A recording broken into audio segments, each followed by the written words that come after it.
প্রশাসনের সংস্কার বা প্রশাসন ক্যাডারের কর্মকর্তারা যেভাবে আলটিমেটাম দিলেন তাদের সমাবেশে এবং অন্যান্য ক্যাডাররা তাদের কর্মকর্তারা যেভাবে এটা নিয়ে কথা বলছেন, এই যে দ্বৈরথ এবং সেখানে জনপ্রশাসনের গত নির্বাচনগুলোতে তাদের অংশগ্রহণ নিয়ে যে অভিযোগগুলো আসছে এবং স্বৈরাচারকে সহায়তা করার যে অভিযোগগুলো এসেছে, সবকিছু মিলিয়ে আসলে এখানে সংস্কারের জন্য বা যে কথা একটু আগে জনাব শহীদ খান বলছিলেন যে নিরপেক্ষ অবস্থানে থেকে পেশাগতভাবে তারা দায়িত্ব পালন করবেন, সেদিকে যাওয়ার জন্য আসলে কি হতে পারে?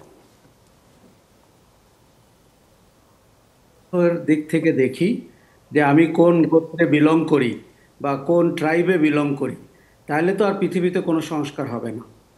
আর কোনো গণ অভ্যুত্থান বা বিপ্লবের সময় আপনাকে কি এভাবে আলোচনা করতে হবে যে প্রশাসন ক্যাডারের 75% থাকবে নাকি 50% হবে? এটি বিপ্লবের সময় আলোচনার বিষয়, এটি গণ অভ্যুত্থানের সময় আলোচনার বিষয় না।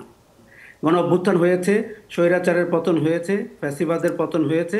ফ্যাসিবাদের পাঁচটি বড় দোসরের একটি ছিল প্রশাসন ক্যাডার। এখন প্রশাসন ক্যাডারকে আমরা নিয়ন্ত্রণের মধ্যে আনতে চাই এবং আমরা মনে করি তাদের গত 3টি নির্বাচনে তাদের যে অপরাধ, সেই অপরাধের বিচার হতে হবে। নির্বাচনগুলোতে মানুষ ভোট দিতে পারেনি, প্রশাসন ভোটের আয়োজন করেছেন, অংশগ্রহণ করেছেন, পুলিশ অংশগ্রহণ করেছে, ভোটাররা ছাড়া আর সবাই শেখ হাসিনাকে সহায়তা করেছিল। এবং প্রশাসনের কোনো কোনো ব্যক্তি আওয়ামী লীগের কর্মীদের চেয়েও বেশি দলদাস হিসাবে সমাজে উপস্থাপন করেছিলেন নিজেকে। দেখুন, বাংলাদেশের প্রজাতন্ত্রের কর্মচারীদেরকে বাংলাদেশ রাষ্ট্র কিভাবে বিন্যাস করবে, এটি রাষ্ট্রের সার্বভৌম অধিকার। একটি ক্যাডার যদি মনে করে যে তাদের ছাড়া রাষ্ট্র চলবে না, সেই চিন্তা থেকে তাদের বেরিয়ে আসতে হবে। আরও 25টি ক্যাডারের যদি ন্যায্য অধিকার থাকে উপরে ওঠার, ডেপুটি সেক্রেটারি লেভেলে যদি পরীক্ষা হলে বাংলাদেশের জন্য ভালো হয়, এই আলোচনা করতে গেলে যদি প্রশাসন ক্যাডারের এই মানে শারীরিক ভঙ্গি আমরা দেখি, তাদের বক্তৃতার ভাষা আমরা শুনেছি, তারা মুহিত চৌধুরীকে 48 ঘন্টার মধ্যে অব্যাহতি চেয়েছেন। আপনি জাস্ট একবার ভেবে দেখুন তাদের স্পর্ধা কোথায় গিয়ে ঠেকেছে। এই লোকগুলা কিন্তু 17 বছর শেখ হাসিনার আশেপাশে আমরা দেখেছি। তার মুখ্য সচিব ছিলেন এবং তারকে সচিব হিসাবে কি কি দায়িত্ব পালন করেছেন, কোন কোন খারাপ নীতির সাথে যুক্ত ছিলেন এরা, এবং তারা কোন কোন দুর্নীতির সাথে যুক্ত ছিলেন, এগুলো আমাদেরকে তদন্ত করতে হবে। এখন গায়ে ফোসকা পড়ে গেলে কিন্তু হবে না।